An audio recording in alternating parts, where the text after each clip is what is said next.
What up, y'all? Mr. Zoo Nation, aka Savage Armor Jones and Rafa. Welcome to another episode of Haters Guide. Today, we're going to be talking about my pet peeve. I'm gonna be real with you. This is going to go more towards every single card game instead of just Vanguard. So I'm gonna be using multiple card games for a prime example. So don't judge me on this. Well, anyway, I thought about something the other day.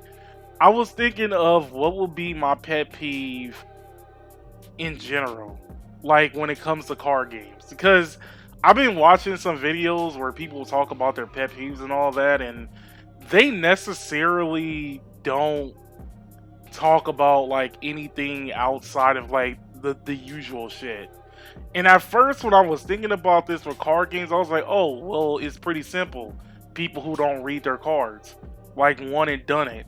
But honestly, that's everybody's pet peeve, and you can't really help that because you can't really force anybody to read cards, and even people who remembers to do it kind of sort of forgets about it too. However, I actually thought about something else that piqued my interest when I was trying to build a deck and trying to plan in how to buy one. Alright, so my biggest pet peeve when it comes to TCGs in general is when a deck that is not a tournament ready deck, as in you can't really, it does really bad in tournaments. Like, I guess like in Yu-Gi-Oh terms, to be considered a table 500 deck. A table 500 deck that has the cost of a meta deck.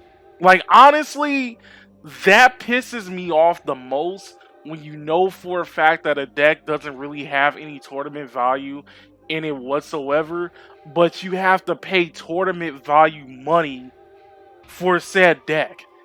I've seen this in every single card game, and it baffles me when it's like, hey, you know what, this deck might be super cheap. I actually want to play it, you know, for shits and giggles, because I don't always want to be like that try hard and stuff like that.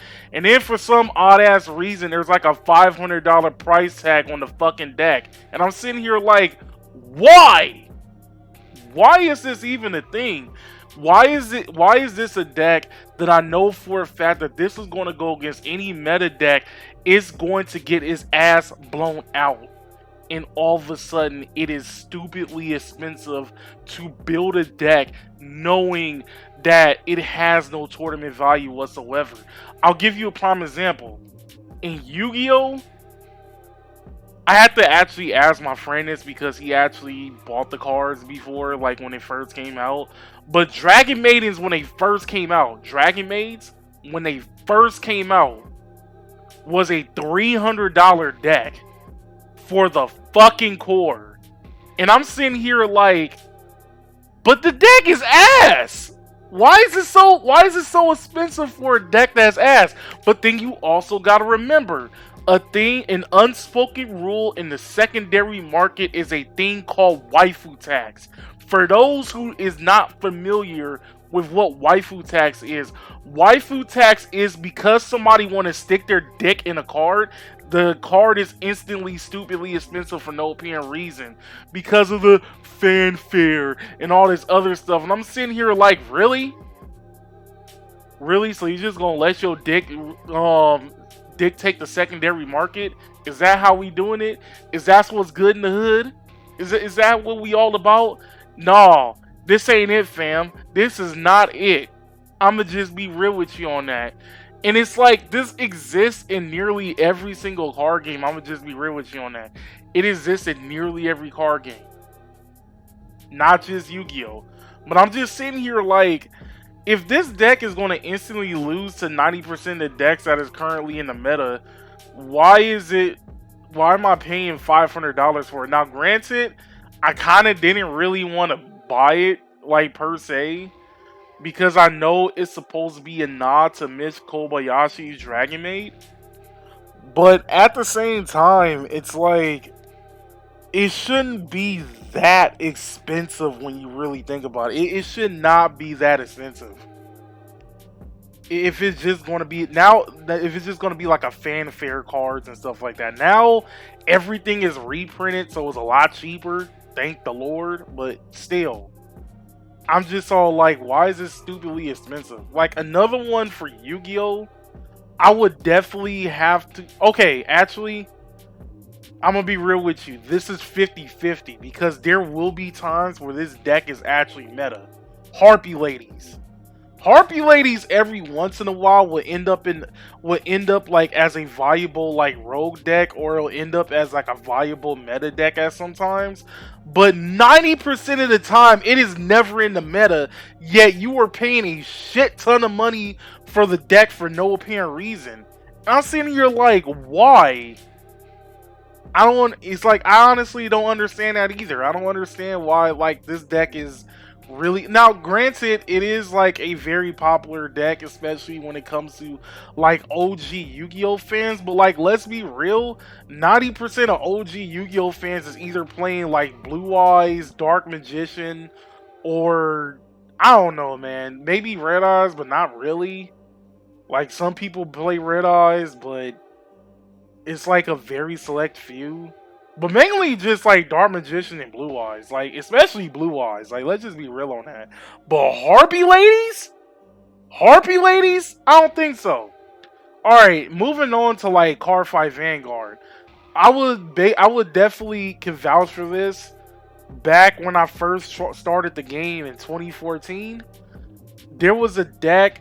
There was the Tsukiyomi deck that I was interested in because I came into the game very late. I didn't come in when the game first started. But like Tsukiyomi was like literally a $300 deck as well. Yeah, I know, right? It always got to be $300. But my thing is like, why? At that particular time, Tsukiyomi was not that good of a deck. It was not that good.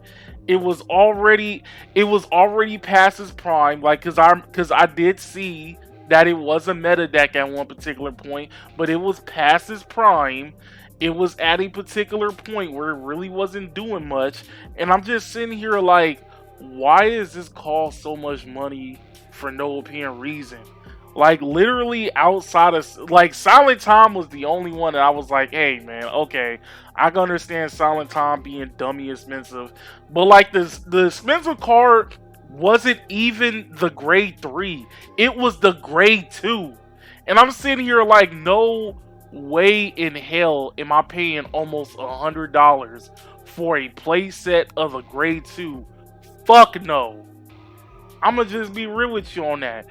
It baffles me. I'ma just be real. It baffles me when I see prices like that on stuff that should not be that expensive. Alright, but instead of trying to overall make this video drag out as much as possible, I'm gonna give you the example of why I started this in general. In White Swords, there was the series that I like the most, which is Madoka Magica. Now, again, White Swords is a game that I have not got into when it first came out. I literally didn't get into the game until like maybe 3 years ago. But that's besides the point. The point, actually, no, I think 4 years ago. Yeah, actually, it was 4 years ago. So yeah, I got into the game like 4 years ago, and then there was a particular deck that I wanted to try out that uses a card called QB Saying Q.